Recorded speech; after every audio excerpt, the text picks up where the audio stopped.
Welcome to Talking Giants, presented by John Boy Media. I'm your host, Bobby Skinner, here with my co-host, Justin Pennick. Got a little bit to talk about. We got our Browns cleanup. I think we usually have turned this totally in the mailbag. I actually think we got some cleanup we want to talk about because I want to rehash the fourth down conversation, even though on Monday I was like, I just don't want to talk about this at all. I want to rehash that, and then we got some good mailbag questions, Pro Bowl stuff. Justin, we got some new Patreons, but how are you doing? Feel like we're making Talking Giants history, even though we're really not, because Bobby informed me pre-show that we have recorded during the day more often than I thought. But right now, it's a normal Tuesday afternoon, and we're recording at 3:15 in the afternoon. If you're on the YouTube crowd, you're watching us, and there's actually light. There is light behind us. We are not recording at night like we usually do. I feel weird and unusual. I'm kind of tired. I don't know what I'm feeling. I feel weird. Right now, Bobby Skinner. How are you? I'm good, man. Like I said, it's like perfect weather here in Florida right now. Feeling all right. Obviously, the week after a loss sucks, but all things considered, I feel pretty good. I went to the dentist today. That's why I'm tired. Do they give you any drugs? No. How many cavities have you had in your life? 0. And Damn, I've only had one. I thought I was like, I have everybody beat, and then you say 0. That pisses me off. Yeah, no, and I even asked today. It's like no cavities, and it's no. I'm like, oh, cool, 0. Yeah. That's actually my birthday present every year is going to the dentist. My mom pays for me to go to the dentist every year. That's my birthday present. I love that. That's which is actually like a really good birthday present because damn well I'm not paying for it. My mom, like, she texted me the other day. It's like, do you want health insurance? I was like, no, I can't afford health insurance. What kind of dumb question is that, Mom? It's like, I get you a cheap plan. Like, there ain't no plan cheap enough for me, Mom. I promise you that. But that's what mothers are for, caring about you. That's right. Mama Skinner, we love you. Yep. All right. We got some Patrons. Let's announce the Patrons. We got Thomas Panicola. I wonder if he's from around me because our baseball coach was Coach Panicola. I love that last name. Very fun. It's an Italian last name. Panicola.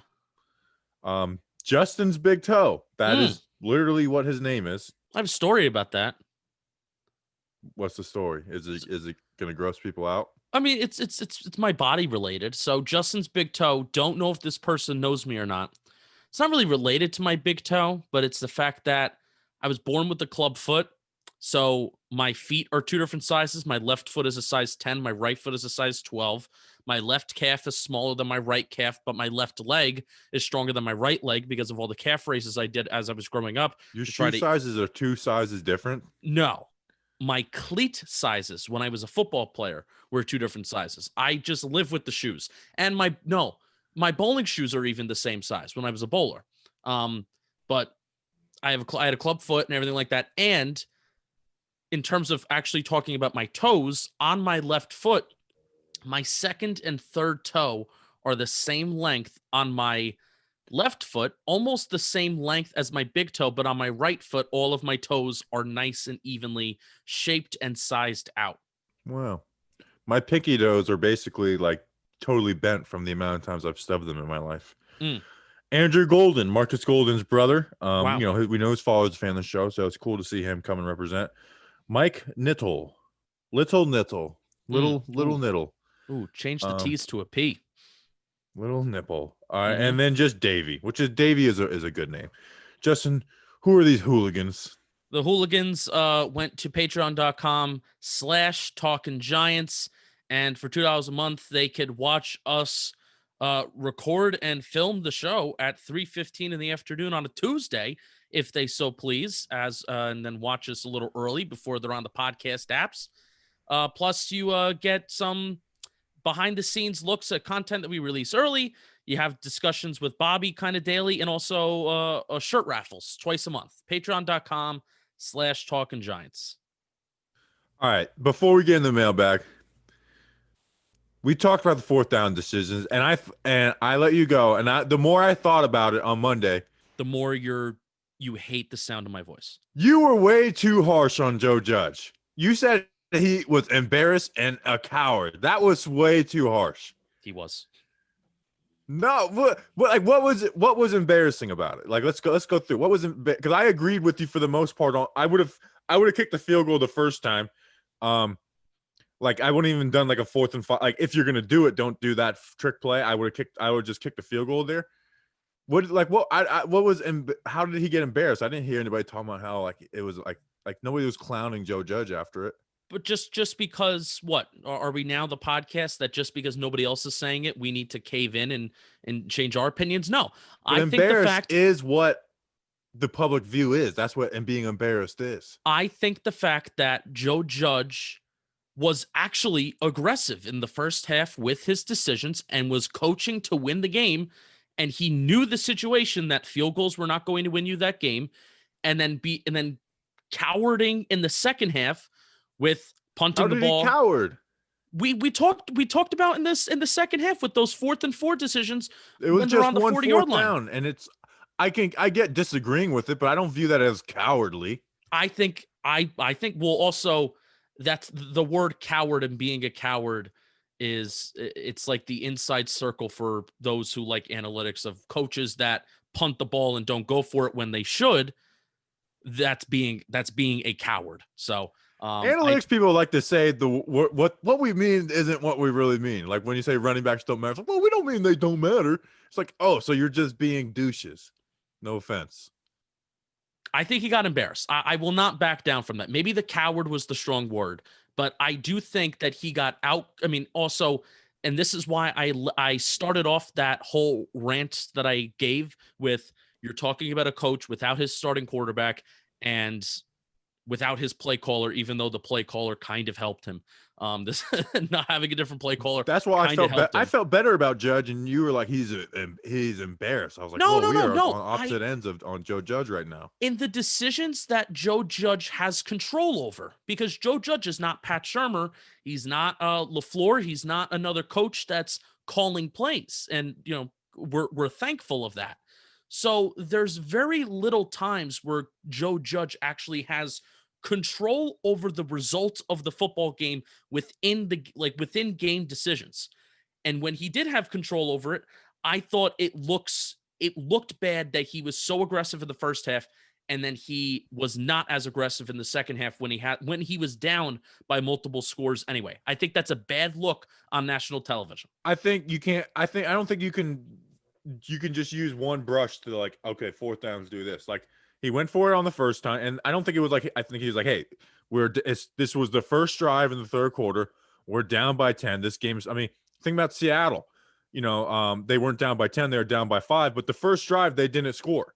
And then they came. It's like, so it wasn't like it was like not going for there made it an impossible. Well, also, I mean, function. You're talking kicking the field goals, like looking back, it would have helped. It would have given them like, there's a much better chance. Now I agree. The right decision was to go, but like being down 13-9 at the half is a big difference between being down 13-3.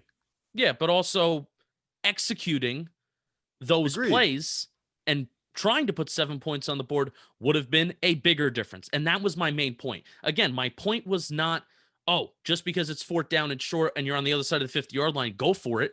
That's never analytics point. That's never my point. My point is that you have to execute.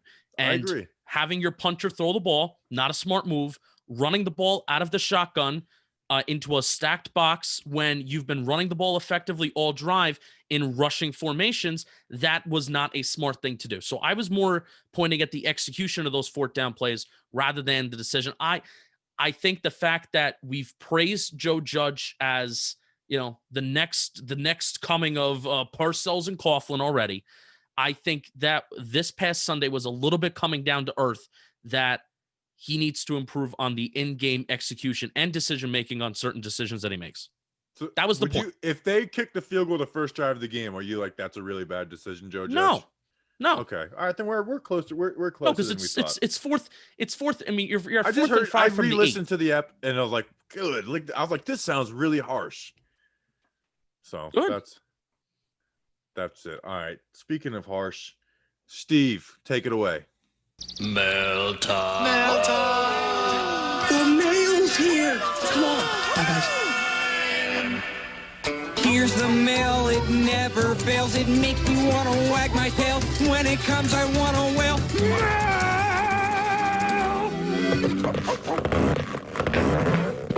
All right, thanks, Steve from Blues Clues. Justin, let's get into the mail. Speaking of harsh, social media reaction around Evan Ingram making the Pro Bowl. Bobby, we have a voicemail on it. Yeah, speaking of very harsh. Hey guys, Eric and Naples. Evan Ingram to the Pro Bowl with 1 touchdown pass, while the Packers tight end has 10. That's insane. I'm glad Bradbury made it. He should be an All-Pro. I can't believe we didn't get anybody else in. I'm really surprised that Graham Gano didn't make it. And frankly, I'm surprised that Martinez or Peppers didn't get a better look.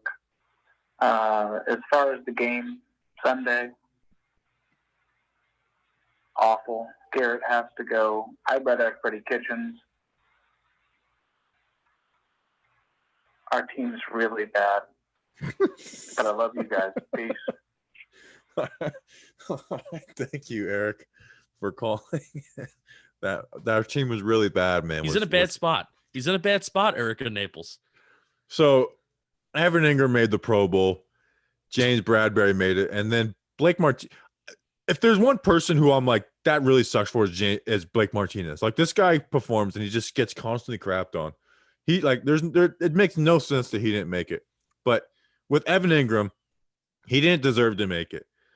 But I felt really bad with the reaction to Evan Ingram. Like, you watch the video of him like finding out from Howard Cross and he's with his mom, and it depends who the person is. And people like I said, like, he's like a hard worker, and people are like, oh, you have to be a hard worker. It's like, yeah, that's true, but he's like never been a bad attitude guy, and his issues have always like, there's some guys where it's like, oh, effort or this or it's just, he just drops the ball, and then people get mad at him and blocking, but it's like he was never it was never like he had this expectation of being a good blocker.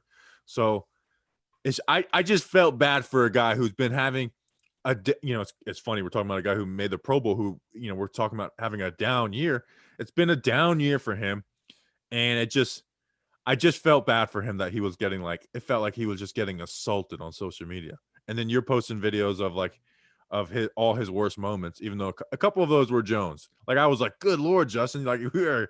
No, that was a video that I posted months ago where I was just showing the really what I was doing. And this is what I love about social media, is when you're vague about your posts and you're being sarcastic about something, and then people get mad at you for being sarcastic, you can flip it around on them and say, I didn't say anything. You're the one that's drawing conclusions here. But what the Evan Ingram has had, and this is going to get to my point of just the correlation between throwing the ball to Evan Ingram and bad things happening. 5 interceptions on passes where he was targeted. In 2018 and 2019, there were 0 interceptions on passes where he was targeted. And I'm trying to find how many fumbles. 2 fumbles. So this is not an opinion. The Philly drop. This is and drops, of course, the drops too. But this is not an opinion. This is a fact that I'm about to say. There has been no NFL skill position player that has hurt his team more by being targeted than Evan Ingram in 2020. Not a single one. And I'm not even saying this is all of Evan Ingram's fault, because a lot of it is Jason Garrett's fault. Because Two of them were flat out Daniel Jones. Like the 49ers one was all Jones. The TJ Watt, as good of a play that's all Jones too.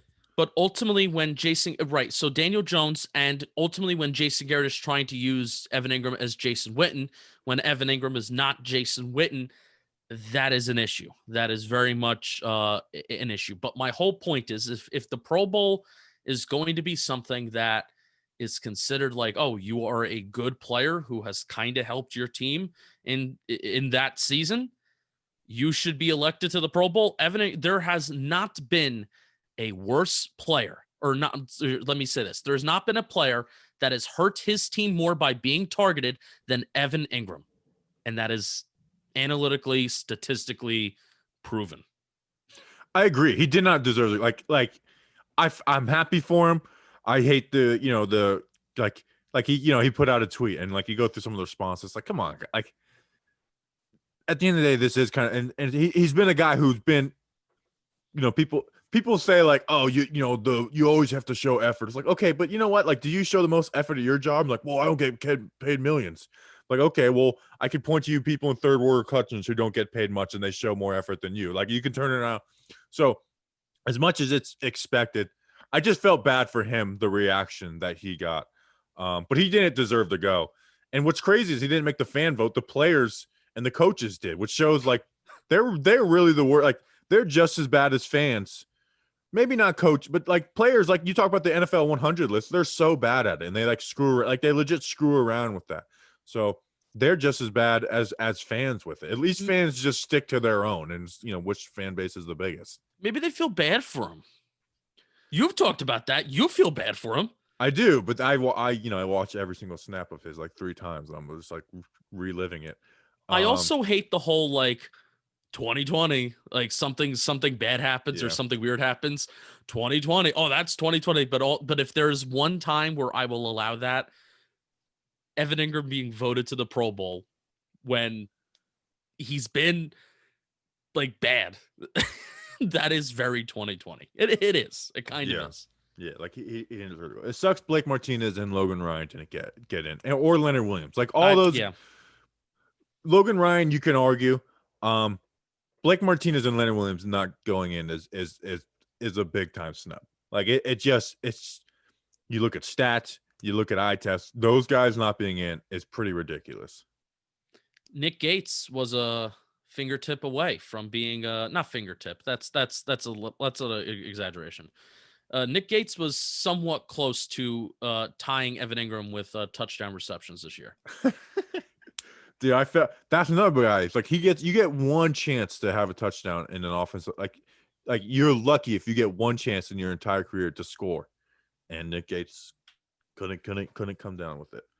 So all right, that's enough Pro Bowl talk though. Next we have voicemail. Do we have a voicemail? Yes, we do. Bobby and Justin, it's Eric in Naples. I'm driving to work. Oh, that's not it either. Are you kidding? You're joking. No, I'm not. Such bad radio. Darius Layden. Here we go. Hi guys, it's Ben. I'm in Burlington, Vermont. I'm literally laying in my bed right now. And I was just thinking, is Freddie Kitchens the inside guy? Is he the inside track offensive coordinator next year if they fire Garrett? Love the show. Keep it real. Bye. I love when people say, I'm literally doing something. Well, that's what I literally tell them to do in the voice recording. So Kitchens here, I tweeted it all out, but they only put up 6 points, so it wasn't a great offensive game. But when you don't just look at the points, which, I think with a 1 game sample size, you can do that compared to, 13 game sample size. They got into the Browns territory on the first 4 drives of the game. On 6 total drives, they got into it 5 times. They just didn't finish in the red zone, the 4th down stuff. And they attacked downfield more than they have all year with, the whole 2 15-plus yard route things I do. They had 15 of those. The second highest this year was either 11 or 12, and that was week 2 versus Chicago. It was a better offense. It was more spaced out. You saw Shepard and Slayton being wide open. Like you had Tate being, good, some contested stuff. Hell, you had Levine Toilolo and Elijah Penny having 10-yard catches because they're wide open underneath. We used draw plays. We hadn't seen draw plays all year, and I'm talking about like busted open. Like these holes were the biggest holes I've ever seen. It was better.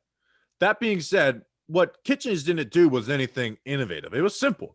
But it's simple stuff that we've been asking for. So if anything, exposed Garrett. I don't know if Kitchens is the guy, and I don't really think Kitchens is the guy. Like, I don't think Kitchens is the guy who I think can call a good, aggressive game plan. But I don't know if Kitchens is going to be the guy that's going to find a defense's weakness and attack it and be able to I don't know if he's going to be that type of innovator. where he could just be consistently aggressive. And there's times where it's like, hey, you can't be aggressive for this game plan. Like I'm thinking Arizona last year where Jones is looking downfield. It's like, man, the underneath is wide open. So I am not calling for Freddie Kitchens to be the OC. I just believe that Jason Garrett, this is just exposing what we've been saying about Jason Garrett, and it's just more proof that Jason Garrett needs to be moved on from.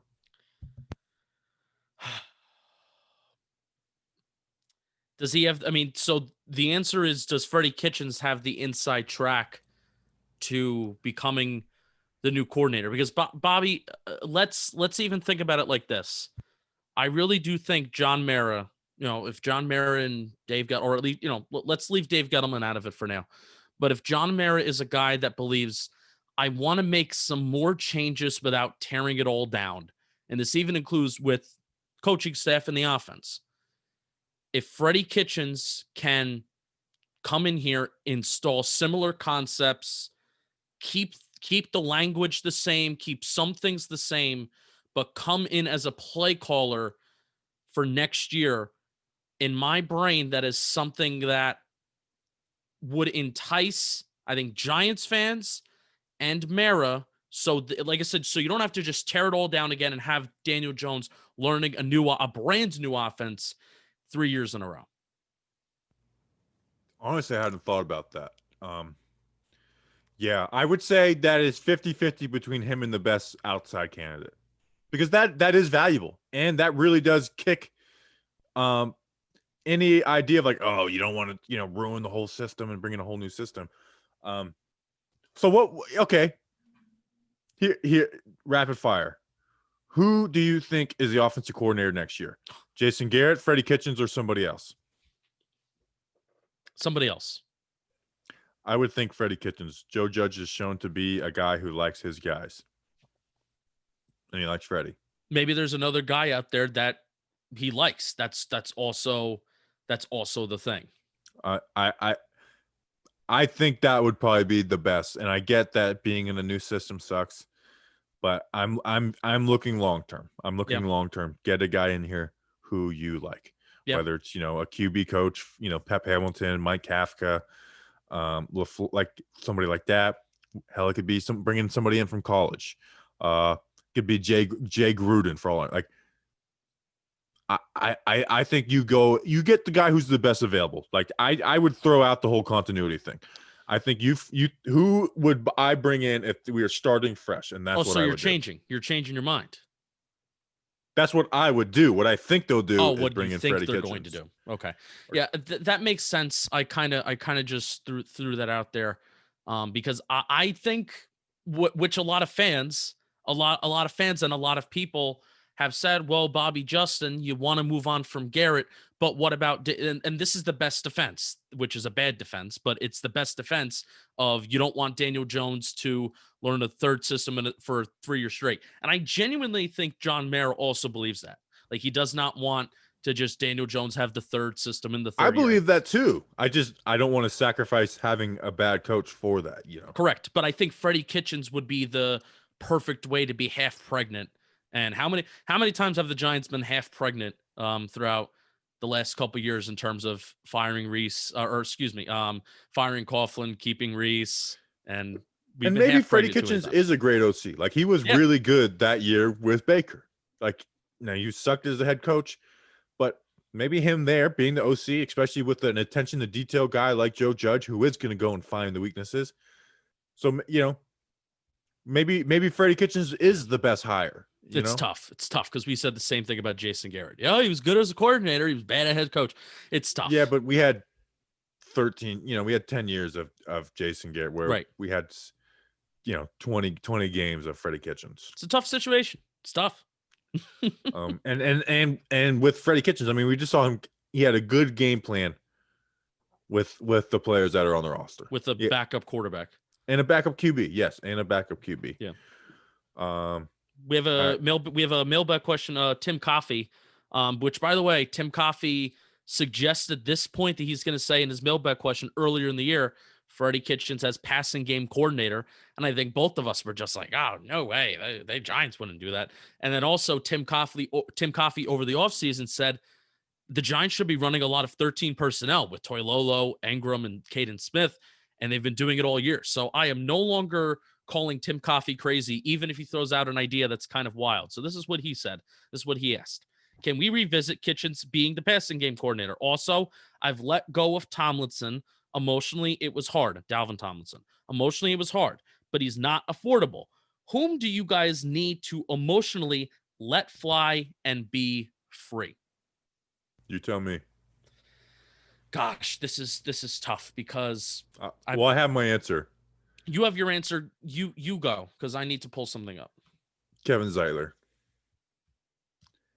Yes. I want to keep this defense intact. I want to see what it could do with, a decent pass rusher, and then you bring back, Carter Zimenez. Maybe you get somebody, another Fackrell type, or bring back Fackrell, whatever. I want to keep this defense intact. And Will Hernandez is not a guy you can have on the bench going into a season. He's just not. And Zeitler's contract is a very big contract, and you would save a ton of money. So for me, it's Kevin Zeitler. I love Kevin Zeitler, and it scares me because it's like you're making the offensive line worse on purpose. But they believe in Shane Lemieux. Shane Lemieux, I don't think they're going to start Shane Lemieux for 10 games to finish the season and then not start him going into next year. Yeah. And Will Hernandez isn't a guy you could put on the bench. So I think both those guys will be the starting guards next year, and I think Kevin Zeitler is the one I would move off of. Yeah. It's fair. My guy is Xavier McKinney. I'm sorry, Logan Ryan. And why? It's because where is Xavier McKinney going to go? If you have Jabril Peppers here hopefully long term, because his contract will be up at the end of next year, and then Logan Ryan here full time. Unless you're not, you have Darnay Holmes here, so he's your slot corner.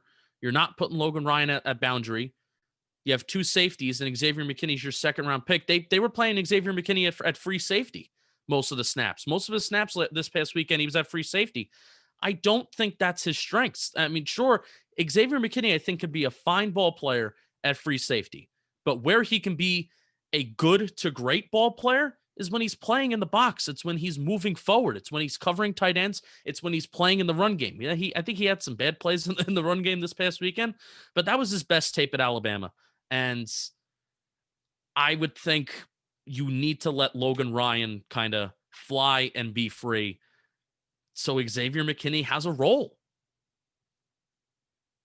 Yeah, he's someone like what Tim Coffey is saying is like, I just haven't, I can't let him free right now. So I feel like I'm just getting to know him, and it's like I don't want to let him free. He brings up a good point with Dalvin Tomlinson, though, Bobby, and I want to hear what you have to say, because somebody who I'm a big fan of, he should have a little bit more followers because he does such a good job and he's so smart. Rohan Sanghani at Rohan Sanghani 4. He points out every week, how Dalvin Tomlinson is the best player in the Giants. Best player in the Giants, because he's a big film guy. I like to talk about Leonard Williams, and I'm a big fan of production. Who's going to produce for me? Who's going to provide value? But other film guys, they love Dalvin Tomlinson. I completely understand why they do. When Dalvin Tomlinson was off the football field this weekend, Giants got gashed, and they have been getting gashed in the run game when Dalvin Tomlinson's not on the field. When he's on the field, defense is kind of a different unit, at least against the run. So I think that's something that they have to consider. While I'm talking about, Dalvin Tomlinson is expendable because stopping the run isn't as valuable in terms of getting to the quarterback. But now I'm kind of like rethinking, maybe let Logan Ryan go so you can have Leonard Williams and Dalvin Tomlinson together. Yeah. Or just like with Kevin Zeitler. Which, by the way, we don't have any questions about that. I just yelled into the microphone. I know the passing defense wasn't good this past week. I watched the Cleveland Browns every week, their offense, for the Jedrick Wills video. Nobody did a better job stopping the run against them like we did. It was beautiful. We contained outside. Basically, we contained on the edges, and we said, you're going to have to cut back in.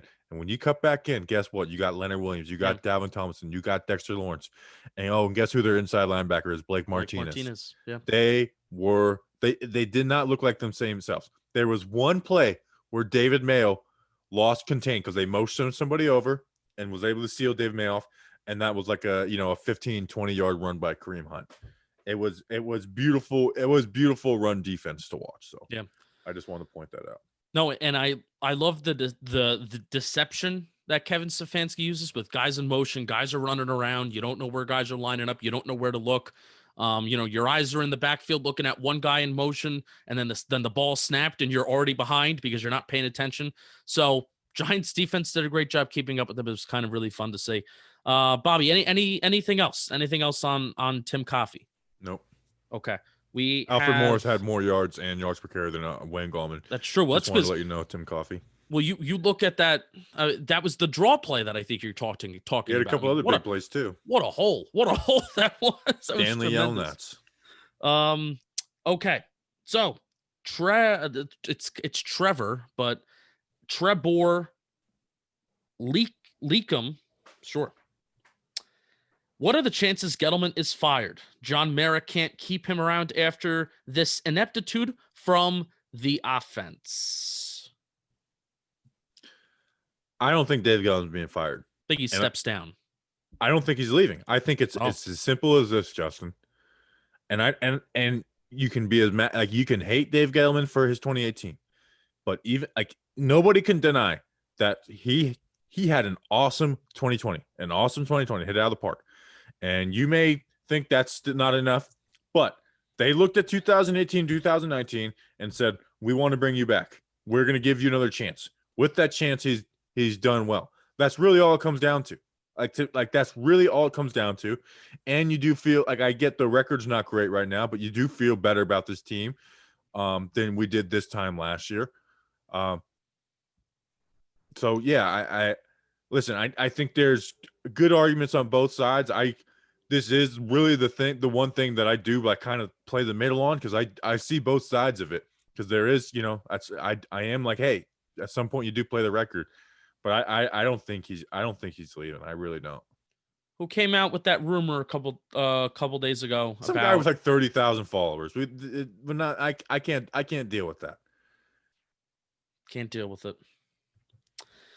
Bobby, it sucks that there's not a single free agent signing that Dave Gettleman made in 2018 that's still that is on the team and that's making an impact. I mean, I could be a jerk right now and say that the draft picks aren't playing any significant part in it either, because Saquon Barkley's out, Will Hernandez is on the bench, Lorenzo Carter's hurt, BJ Hill's like a fourth string guy, but I don't think that's right. But you still do kind of have to play the results too, at the same time, in terms of even his drafting in 2018. And it hurt. It did set the team back at least a year, maybe 2 years. So, but again, we don't know how much of the decision-making is John Mara middling in the decisions, and we don't know how much of it was actually Dave Gettleman doing what he has to do. Clearly, I think when John Mara let the football people make the football decisions, and that was this offseason. I think that was really this offseason where it's like, you know what? We're in this mess. We're in this mess for a reason. Football people make the football decisions, and those were good decisions that were made. So I have no clue. It comes down to? Yeah. Next question. It comes down to the next question. This is a mailbag from our friend Brian Porras at BPorras1. Is it fair to assume that Judge's reference to Jones's long-term future means that he's sold on Jones for at least the near term? No, that was just him talking in a press conference. This is what I think it comes down to. What is Joe Judge's view of Daniel Jones? Not Dave Gettleman's. Dave Gettleman invested in him. Dave Gettleman drafted him. Joe Judge didn't. I think that will be the deciding factor with Dave Gettleman, is what does Joe Judge think of Daniel Jones? I really think that's the deciding factor. It's unfortunately not even that too. It's also, what do you think of the other alternative options out there? Because Jones is under contract for the next 3 years at least. They could not draft somebody and Joe Judge still not like him. You know what I mean? Right. But if we're talking about next year, right? If we're talking about next year, if we're talking about 2021, because ultimately Dave Gettleman's future is tied to the success of Daniel Jones. It is. Yeah. So, but they could even go in. I'm saying if Joe Judge isn't like a believer, like if he doesn't have that same view of Daniel Jones that Dave Gettleman and Pat Shurmur had, he can even go into year 3, but also like signal to ownership, like, hey, I'll go into year 3 with this guy, but I'm fine moving on from the GM who got him. I don't know. This is a lot of speculation right now. I don't know what Joe Judge's feelings are of Daniel Jones. He hasn't shown that he loves him like the way Pat Shurmur did. Right. And he certainly hasn't shown that he doesn't like him like Pat Shurmur showed about Eli Manning. Pat Shurmur showed that even on the sideline too. Like when Eli Manning was in the latter parts of his career, like Pat Shurmur showed like just total frustration with what Eli Manning was doing. So, also they have masks on this year and it's tough. And yeah, that's true. Yeah, it's just now Daniel Jones hasn't done anything to love this year, but like Joe Judge, like have you really, besides like some basic stuff, have you heard Joe Judge sing the praises of Daniel Jones? No, have you heard him sing the praises of anybody? No, which is the good thing about Joe Judge is it's hard to get a read on him. Correct. And that's why it's a big if. So I don't know what Joe Judge thinks about Daniel Jones. I heard Joe Judge sing the praises about Austin Mack, about he shows up first. He's a really hard worker. I don't believe Austin Mack shows up first. You're saying you don't believe Joe Judge, Bobby? Not all the time. Yeah, so I mean, everyone knows where I feel, where I stand on Daniel Jones. I like him. I believe in him. He hasn't proven it yet, but I do believe he has what it takes. And I'm just not. I'm not going to reply. He didn't get a fair shake. He did not get a fair shake. No, they screwed him this year. 2020. Yeah. It's not like I said, I've never used wide receivers and offensive line as an excuse this year. This offensive scheme is built to fail.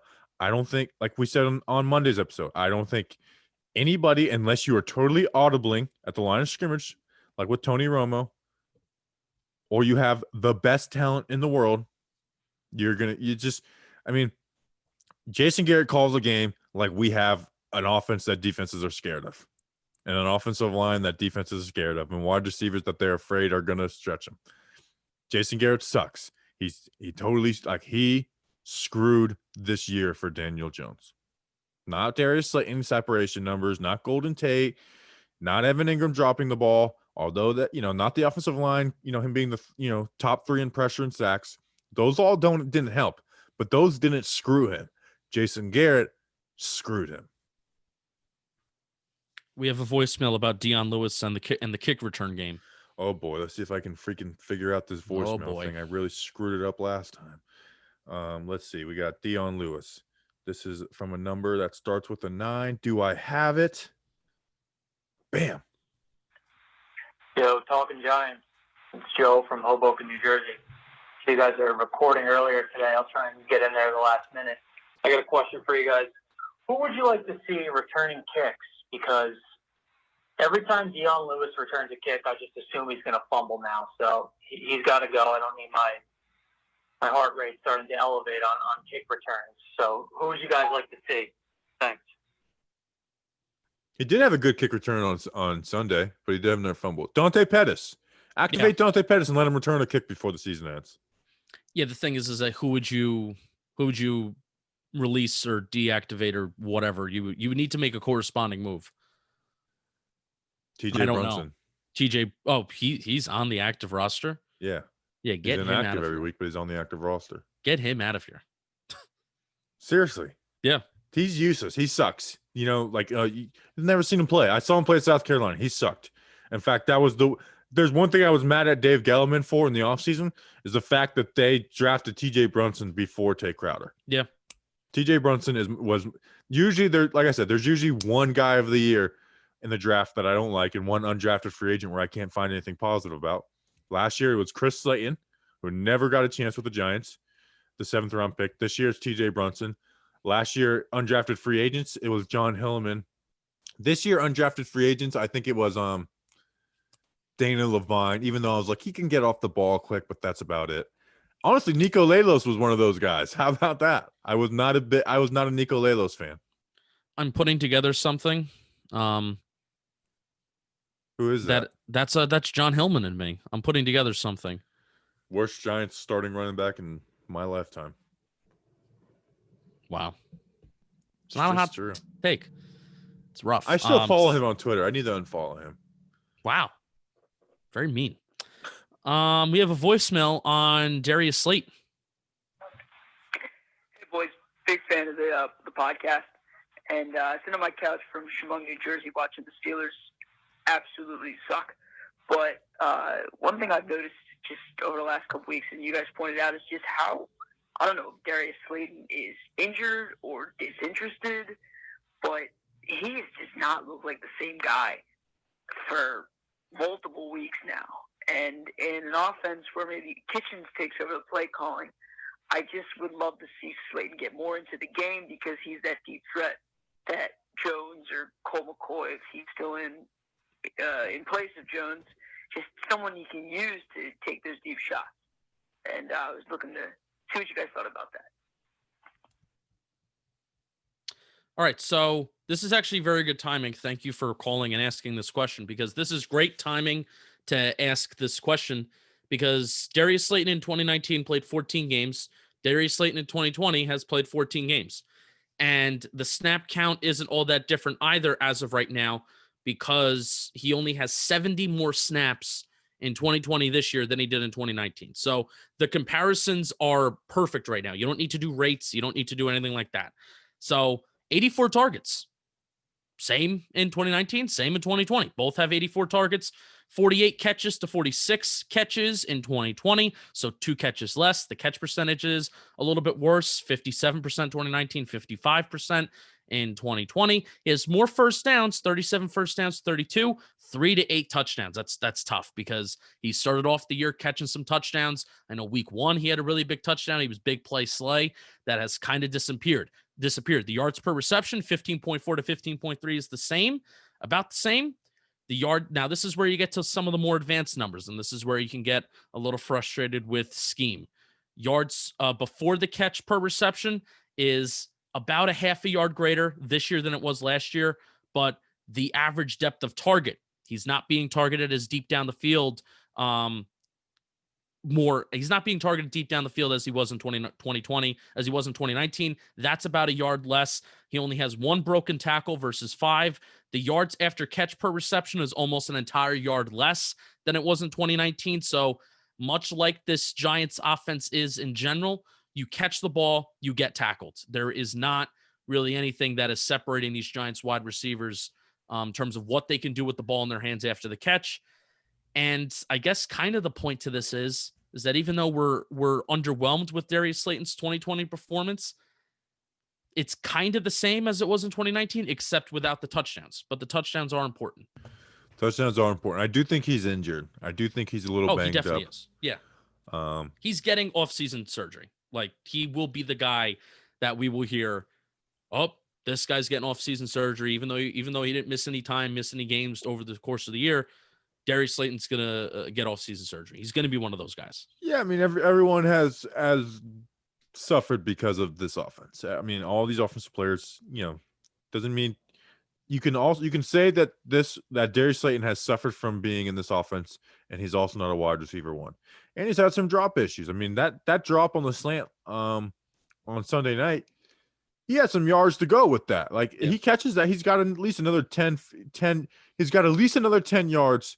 And if it can beat one guy, that could turn to 6. I know it seems like every time someone drops a pass, we all just say, oh, that was 6, and forget that, like, he has world-class athletes chasing him. But that was one where, he could have got at least another 10 yards on it. So, yeah, Slayton, we overreacted week 1 saying he's a wide receiver 1.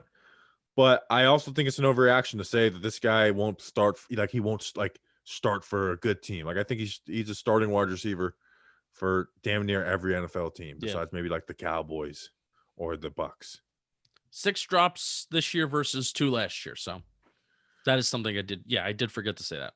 So, yeah. All right, what do we got next? What do we got next? We have a mailbag. We have a mailbag question asking about Bobby's opinion on something. So, Hot Dog at 0HotDog0.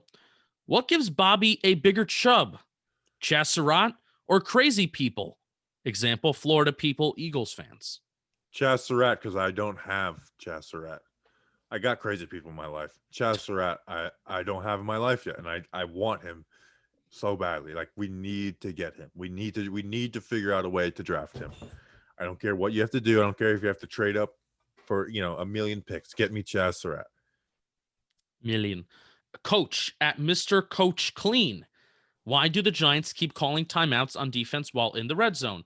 The very next play against both the Browns and the Cardinals were touchdowns. This is an interesting question. I didn't know both of those next plays were touchdowns. The Giants are the number one red zone team in the National Football League. They're very, very good in the red zone. They're very, very good when teams cross the 50-yard line in terms of buckling down. Bobby, what are your thoughts? To get the personnel they want on the field, the touchdowns are coincidental. I would agree. I like the idea of having a little bit more time to come up with the play call, but ultimately that gives the offense a little bit more time to come up with the play call. I would also like to think they already have those plays. Like, they have their red zone plays. It's not like you're giving them more time to come up with a better call, right? They already have them set. It depends on personnel. Yeah. It's not like offense where it's like, all right, these are our 2-point conversion plays. No, I'm talking about on I think coach's point might have been you're giving the opposing team more time to come up with the play call. That's my point. Like, you already have your set plays. Yeah. I think they if have anything, a sheet that literally is like red zone, third down and 3rd down and 4 to 9, 3rd down and 10 plus. They literally have every situation on those sheets. Those sheets aren't just big for no reason. Okay, and we have one more question, and this is coming from Steffi Smalls. She said, What's the tone? Is it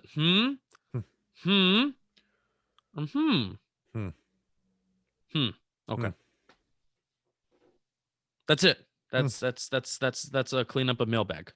All right, cool stuff. Look at us doing a short episode. How about that? That's unreal.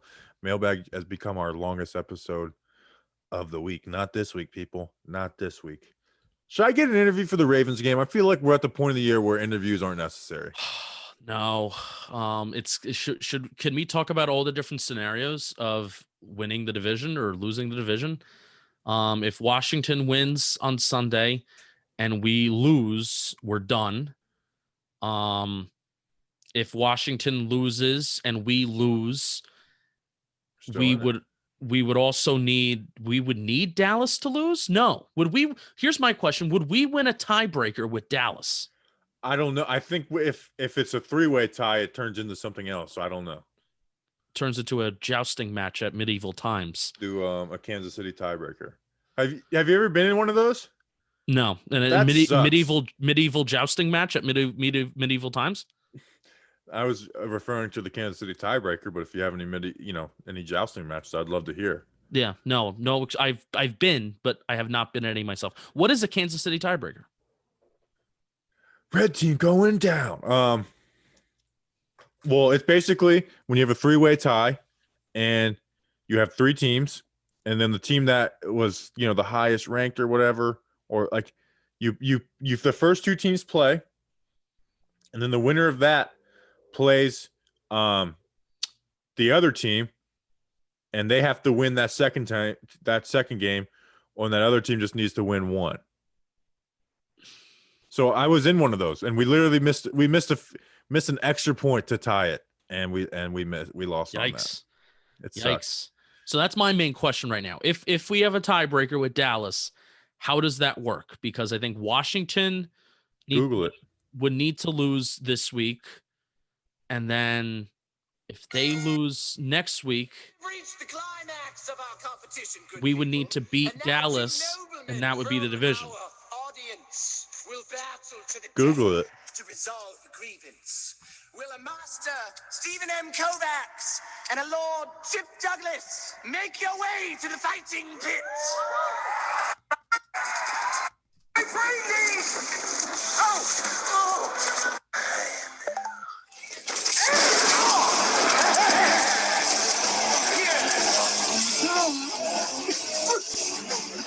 That's it, spirit.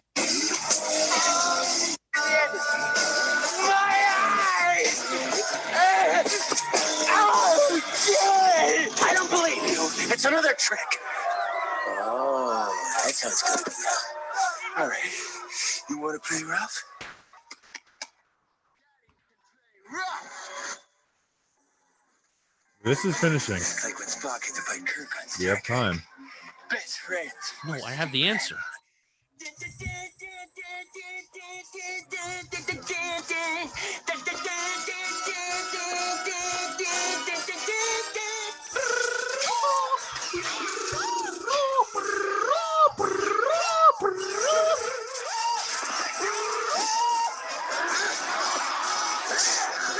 Oh, Chip, this isn't funny. Will you stop it? The name is Spock. If we don't battle to the death, We'll kill us both. All right. What was That's that one of my favorite Jim Carrey scenes. What was that from? Cable Guy. I think it's probably Jim Carrey's most underrated movie.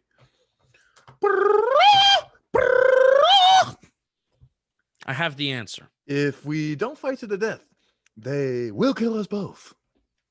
From good friend to the program, Dan Duggan. If the teams end up tied because the Cowboys beat the Eagles and then lose to the Giants will take the tiebreakers since they'd have a 3-1 record against Dallas and Washington. Washington would be 2-2, and Dallas would be 1-3 against the tied teams in that scenario. That's good. Win the division. We just need Dallas to lose. I think we're going to win it. I really do. All right, here's the thing. I mean, also, I love how that Pro Football doc came out today and was like, yeah, Alex Smith, he has a calf strain. That's bad because he's already missing part of his calf muscle. And I was like, whoa, that's bizarre. He's playing football without most of his calf, I guess. How is that possible? How are you a Hopefully human being? Haskins plays. We need Haskins to play. Well, they may. Who is the backup quarterback to backup quarterback? Steve Dwayne Montez Haskins? out of Colorado. I actually liked him. Like, I just liked his arm talent. I liked his accuracy. For an undrafted free agent, I liked him. Obviously. Because for some reason, a reason that most people know, Dwayne Haskins may not play this Sunday. They may be looking for an excuse to not play Dwayne Haskins. Yeah, they don't like him at all. They might have found it because he was a little made a decision he maybe shouldn't have made. I don't know. I don't Not judging. I don't hate it. Don't hate it. Don't hate it. May have done the same thing if I was in his shoes. Dallas is playing who on Sunday? Easy schedule. Who is Dallas? I'm asking Siri. Who is the Dallas Cowboys playing this weekend? It's wrong grammar, by the way. Oh, they're playing the Eagles. The Eagles. So we need the Eagles to win. Oh, they're going to win. Oh, man, this is exciting. But then if the Eagles win and we lose, then they have a half game up on us. So we have to win the next two games. Oh, okay. We're going to do it, though. We are going to do it. We are going to do it. I want somebody to re-listen to this episode. If you count the amount of times I say tough, tough, Joe Judge. I may give you something free. Like how many times I've said tough this episode? I've said it probably 75,000 times. If you count exactly how many times I said it, I will probably give you something free if you DM me on Twitter. Do you think people have ever seen a pen through the cap like this before in their life? No, I'm actually seeing where the pen is. Like, here, say something so people can see it. Dude, where do you get your pens from? Where do you get your pens from? That's crazy. I recently had my boss at my work order some pens for me. Go to penisland.com, dude. They're like, you could get custom pens and they're really cheap. Or not free. Is this a free ad? We don't do free ads. This is one I will do because I use them. Go to penisland.com and show me what you see. Link in the description. Seriously, I'm telling you, go to penisland.com right now. Oh, okay. Can we talk about I really wanted to end the show with this. We are not going over an hour. Can we talk about the Nets? Sure. I'm excited for this game tonight. They're playing the Golden State Warriors. Yes. Can you tell me who is starting? You just made me do something. I put in PennIsland.com. Oh, dude, I can't believe you did that. I And can't what believe you did. what is this? Should I put my age? No, do not. Do not. I'm 22. Should I put 22? Oh, it asked for your age. It didn't go straight to the website. No. Think about Penn Island if you separated. I know. I get it now. Penis Land. I know Penn Island. All right. Should we end the episode? Well, just tell me, is Steph Curry back? Is Yes. Klay Thompson's done. Klay Thompson is done. Finito. All right, but this is still going to be a fun game. Do we think the Nets will win by over 20 points? No, but they'll win, and they're really good. They were good in the preseason. Is preseason in basketball more like you could take it a little bit more seriously than football and other sports? They were Say good again? in the preseason. Can you take the preseason in basketball more seriously than football? Yeah, because the starter, it's are the starters playing? Then yes, yeah. So yeah, and especially with a team like the Nets, where it's like, what does KD look like post injury? And he looks fine. He's dunking, he's shooting, he's dominating. All right, let's end the show. All right, let's end the show. Merry Chrysler to everybody. Nah, That's why I said Merry Chrysler. Chrysler suck. Happy holidays. Oh, and I what did my this is something I almost forgot. On a serious note, I want to give a shout out to Will Manso, who he works down in Miami covering the Miami sports teams for a Miami newspaper. He's a big New York Giants fan, and Chris Cahill. This is me being serious. They both lost their mothers this past week. That's horrible. I just want you to let you know that I've been thinking of you, Justin. I don't know if you knew Will, Justin, but I know Chris Cahill. Yes. He's been listening to you for a long time. So if you're if you pray, say a prayer for those families. Like on a real serious note. I know we like to goof off, but on a serious note, man, I really do feel for those two guys and their families. All right, we appreciate you guys because you guys are our family. We'll see you on Friday. Until then, let's go Big Blue.